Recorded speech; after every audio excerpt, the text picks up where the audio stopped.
7 cosas que quizás no sepas sobre Jerónimo. 1. Se disputan los orígenes de su nombre. El hombre que se convertiría en el líder indio más temido del siglo XIX nació en algún momento de la década de 1820 en Bedonkohe, el grupo más pequeño de la tribu Chiricahua Apache que habitaba lo que ahora es Nuevo México y Arizona.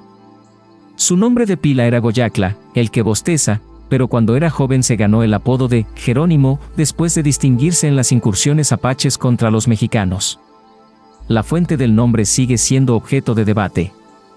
Algunos historiadores creyeron que surgió de soldados mexicanos asustados que invocaban al católico San Jerónimo cuando se enfrentaban al guerrero en la batalla, mientras que otros argumentan que era simplemente un apodo mexicano o una mala pronunciación de Goyacla. 2. La esposa y los hijos de Jerónimo fueron asesinados cuando él era joven. Jerónimo llegó a la mayoría de edad durante un periodo de amargo conflicto entre los apaches Chiricahua y los mexicanos. En respuesta a la afición de los apaches por organizar incursiones para recolectar caballos y provisiones, el gobierno mexicano había comenzado a emboscar los asentamientos apaches y a ofrecer recompensas lucrativas por sus cabelleras. En 1851, mientras Jerónimo y varios otros guerreros se encontraban en el pueblo de Llanos en una misión comercial, el coronel José María Carrasco y un destacamento de alrededor de 400 soldados mexicanos saquearon su campamento Bedonkohe y masacraron a muchos de sus habitantes. Cuando Jerónimo regresó más tarde esa noche, descubrió que su madre, su esposa y sus 3 hijos pequeños habían sido asesinados. Lo había perdido todo, dijo en su autobiografía. Después de la masacre, Jerónimo juró venganza contra México y dirigió una serie de incursiones sangrientas contra sus soldados y asentamientos. He matado a muchos mexicanos, escribió más tarde. No sé cuántos, algunos de ellos no valían la pena contarlos. 3. Escapó de las reservas indias de EU en 3 ocasiones diferentes. En las décadas de 1840 y 1850, la guerra México-estadounidense y la compra de Gadsden colocaron el dominio de los Chiricahua Apaches dentro de los límites de los Estados Unidos en expansión. Jerónimo y los apaches resistieron violentamente la afluencia de colonos blancos, pero después de varios años de guerra con el ejército de los EU, negociaron la paz a regañadientes. Para 1876, la mayoría de los chiricahues habían sido enviados a San Carlos, una reserva árida e inhóspita ubicada en Arizona. Jerónimo evitó el resguardo hasta 1877, cuando fue capturado por agentes indígenas y llevado encadenado a San Carlos. Probó suerte en la agricultura, pero como muchos chiricahues, añoraba la libertad de la frontera.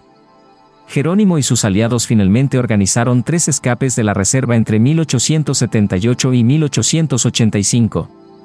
Cada vez, los renegados huyeron hacia el sur y desaparecieron en las montañas, solo resurgieron para realizar expediciones de saqueo en ambos lados de la frontera entre Estados Unidos y México. Durante su segunda fuga en 1882, Jerónimo incluso realizó una osada incursión en la reserva Apache y obligó a varios cientos de chiricahues a unirse a su banda, algunos de ellos a punta de pistola. En el momento de su última fuga en 1884, Jerónimo se había ganado una reputación sin precedentes por su astucia, y las historias de su crueldad, tanto reales como imaginarias, eran noticias de primera plana en todo Estados Unidos. 4. Los seguidores de Jerónimo le atribuyeron poderes sobrenaturales.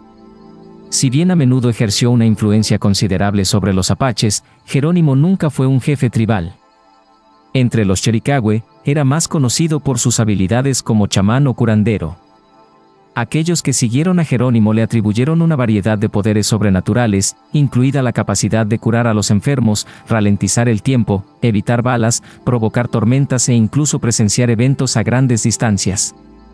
En un incidente descrito por Apache Jason Besinés, algunos guerreros estaban sentados alrededor de una fogata durante una expedición de incursión cuando Jerónimo de repente tuvo la premonición de que las tropas estadounidenses habían atacado su campamento base.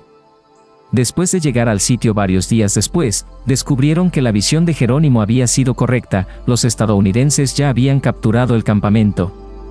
No puedo explicarlo hasta el día de hoy, escribió Besinés más tarde, pero yo estaba allí y lo vi.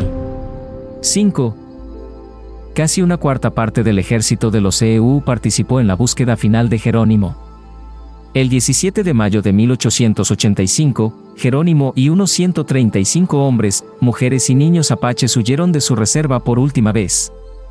El famoso guerrero tenía entonces 60 años, pero se mantuvo tan decidido como siempre, a menudo empujando a su grupo a cubrir hasta 70 millas por día para evitar la caballería estadounidense y los exploradores apaches en su camino.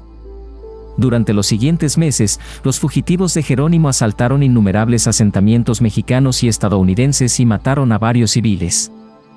Estuvieron a punto de rendirse en marzo de 1886, pero Jerónimo y 40 seguidores incumplieron el acuerdo en el último minuto y escaparon al amparo de la oscuridad.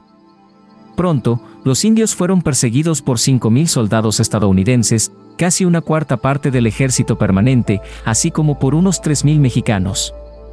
Jerónimo pudo eludir ambas fuerzas durante más de 5 meses, pero en agosto, él y sus seguidores se habían cansado de la vida en fuga.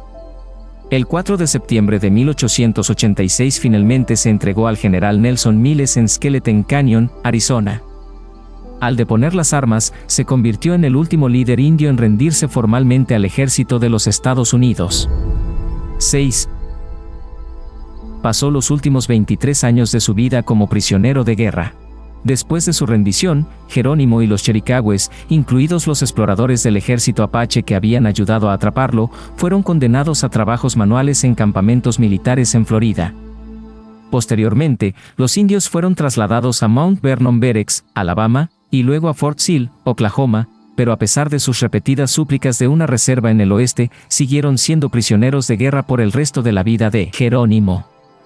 Con el paso de los años, Jerónimo se dedicó a la agricultura y aprovechó su creciente celebridad vendiendo autógrafos y vendiendo bastones, arcos y otros artículos a los turistas estadounidenses.